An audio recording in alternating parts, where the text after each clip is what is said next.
Nicotine is one of the biggest concerns. The teenage brain continues to develop until around age 25. During this time, the brain is more sensitive to addictive substances, making teens more likely to become addicted quickly. And more intensely, nicotine can change how the brain forms connections, affecting memory, learning, daily habit that's hard to break.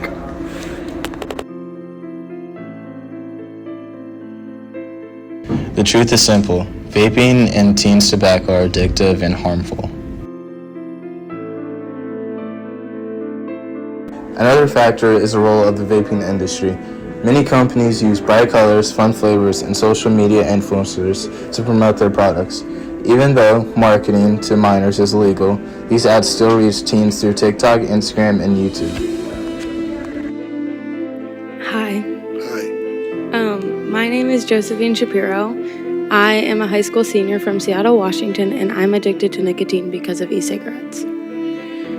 I grew up hating cigarettes and other commercial tobacco products. I would cough as I walked by smokers trying to alert them of the harm that they're doing to their bodies. I never thought I would touch a cigarette or any other tobacco product. As early as middle school, this started to change. My friends started vaping in 7th grade. They thought vapes were harmless because of the fun flavors and colorful packaging. They wanted to be cool like the pretty girls they saw vaping on social media.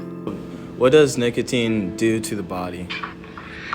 Firstly, it's a stimulant, so it pretty much amps up all of your body systems, primarily your brain and heart. So it can make your heart rate, blood pressure work faster, harder, and same with your brain. It gets all of the hormones and neurons in your brain working faster and harder too. Is vaping safer than smoking cigarettes? I wouldn't say it's safer. It's hard to answer because there isn't a lot of studies out there, because vaping is kind of new when you think of like long term of human lifespan. It's really just started the past like 20 years or so. I think in my experience they have different effects, similar but different effects. Both are harmful to the body. What are some short-term effects of using e-cigarettes? There goes what I was talking about earlier about it being a stimulant. That was like short-term effects, like it raises your heart rate, all that kind of stuff. Just get your whole body working faster and harder. And then long-term effects are different in the sense that if you... Families also feel the effects. Parents often struggle to understand vaping devices that look like USB drives or small pens. Teens hide this addiction, leading to conflicts, stress, and breakdowns in communication. Healthcare systems see more young patients with nicotine addiction and lung problems, putting pressure on the medical resources. There's also a mental and emotional side to the problem. Nicotine addiction can increase stress, anxiety, and irritability. Teens who try to quit often experience withdrawal symptoms like mood swings, trouble focusing, and trouble sleeping. What teens often don't realize is that vaping doesn't relieve stress, it creates it.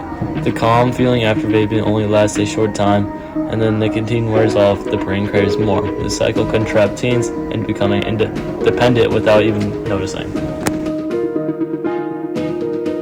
We have a problem in our country. It's a new problem. It's a problem nobody really thought about too much a few years ago, and it's called vaping. Especially vaping as it pertains to innocent children. And they're coming home and they're saying, "Mom, I want to vape." And the parents don't know too much about it. And nobody knows too much about it. But they do know it's causing a lot of problems. And we're going to have to do something about it. One of the words and one of the reasons we're meeting today is to let you know that it's out there. And we want to have parents understand that we're studying it very carefully.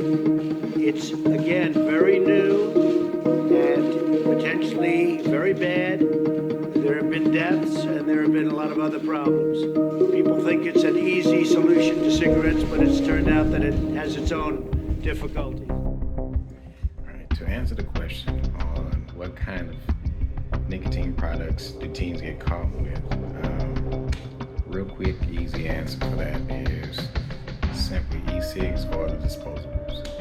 And the reason why they're so easily access to them is because of the easy accessibility to smoke shops in the area. In St. Louis City and County alone, there's there's dozens of these smoke shops set up, and there's several within several blocks of each other in some clusters. Beyond addiction, vaping brings physical health risk. The chemicals in e-cigarette liquid can irritate the lungs, making breathing harder. Some users develop chronic coughing, chest pain, or shortness of breath. In certain cases, vaping has been linked to serious linked injuries, sending teens to hospitals. The long-term effects are still being studied, but many experts worry that today's vaping habits could lead to lifelong respiratory problems in the future.